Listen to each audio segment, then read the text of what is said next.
When you think about the Bible, it's a lot, right? I mean, it's this huge collection of 66 books written over thousands of years, and it's filled with everything from these epic histories to really intimate poetry. But what if I told you that all those seemingly separate pieces are actually part of one single epic story?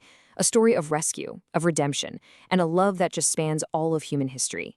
Today, we're going to uncover that story, and I promise you, you might never look at the Bible the same way again. So what is it? What's the thread that weaves through all 66 of these books? What's the one big idea that connects the dots between a garden in Genesis and this city of gold in Revelation? Well, that's exactly what we're here to find out. And like all great stories, this one starts with a problem, a really big one. The story kicks off by showing us a core conflict. A world and all the people in it are trapped. They're just stuck in this repeating cycle of brokenness, of conflict, and of failure. And this isn't just some abstract philosophical idea. We see it play out, up close and personal, in the very first families. I mean, we see this cycle in miniature, right from the get-go. Here you have Isaac speaking to his son Esau, but he's just been tricked by his other son Jacob into giving away the family blessing. It's this messy story of deceit, of jealousy, and a family just torn apart. And believe me, it's a pattern that will tragically repeat itself. So let's jump to the next generation and see how this thing builds. Jacob's own sons, driven by that exact same jealousy, sell their own brother Joseph into slavery. And then what do? They deceive their father, using a blood-soaked coat to convince him that Joseph is dead. The family cycle of deceit and brokenness just keeps going, and it's getting even more violent. And this isn't just a family problem anymore. The story zooms out to show us an entire nation caught in the exact same loop.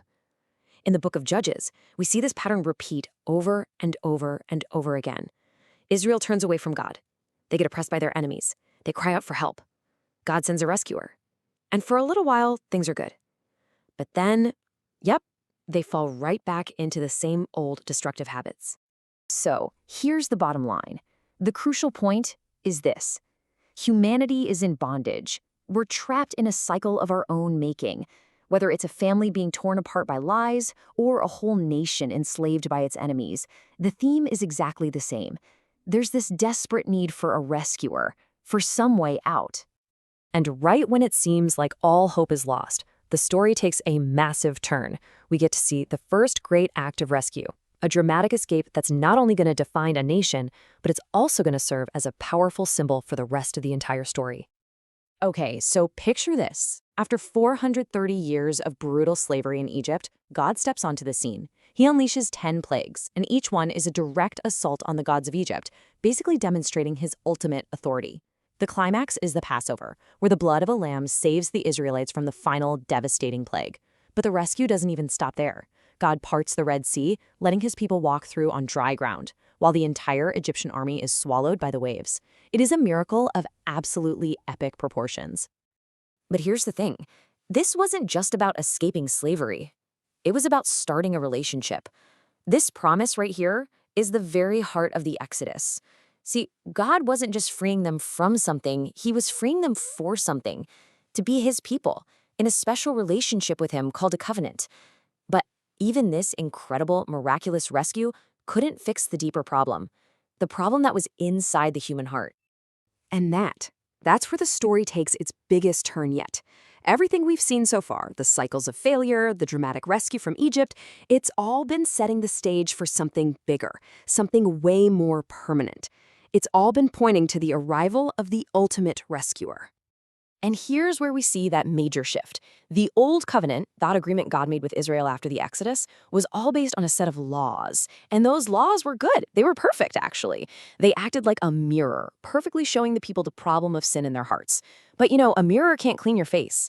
The law could diagnose the problem, but it couldn't cure it. The New Covenant, though, is totally different. It's not about our ability to follow a bunch of rules. It's about God's grace offered freely through one person. And that person is Jesus.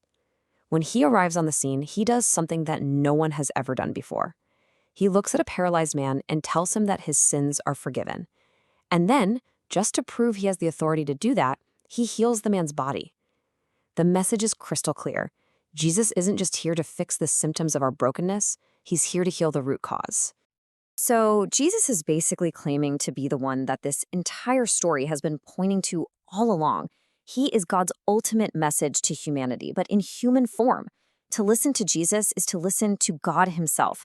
He is the one who has come to finally, once and for all, break that cycle of sin and rebellion that has plagued humanity since the very beginning.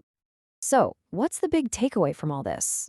I mean, we've seen the problem, we've seen the temporary fix, and now we've seen the ultimate solution. So let's unpack what it all means. And really, it all comes down to one incredibly powerful word: redemption. Redemption. It's a word we don't really use much anymore, but it is at the absolute heart of this story. It means to buy something back, to pay a price to set someone free. Think about it. In the Exodus, God redeemed Israel from physical slavery in Egypt. In the New Testament, we're told that Jesus' death on the cross is the price that was paid to redeem all of humanity from our spiritual slavery to sin. This slide just brilliantly lays out the beautiful logic of this grace. That first point, it just levels the playing field. It's the diagnosis. Every single one of us has this problem. But right after the bad news comes the unbelievable good news. The solution is a free gift. To be justified means to be declared perfectly righteous in God's eyes, not based on anything we've done, but on what Jesus did. And the timing is what makes this so stunning. This gift wasn't offered after we cleaned up our act. It was offered while we were still stuck in the cycle. And the result? It's not just a clean slate. It's a completely new identity. The old self, the one enslaved to that cycle, is gone. And a new self, alive to God, takes its place.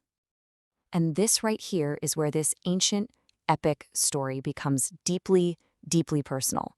Because it's not just about what happened thousands of years ago. It's an invitation, and it's extended to each and every one of us, right here, right now.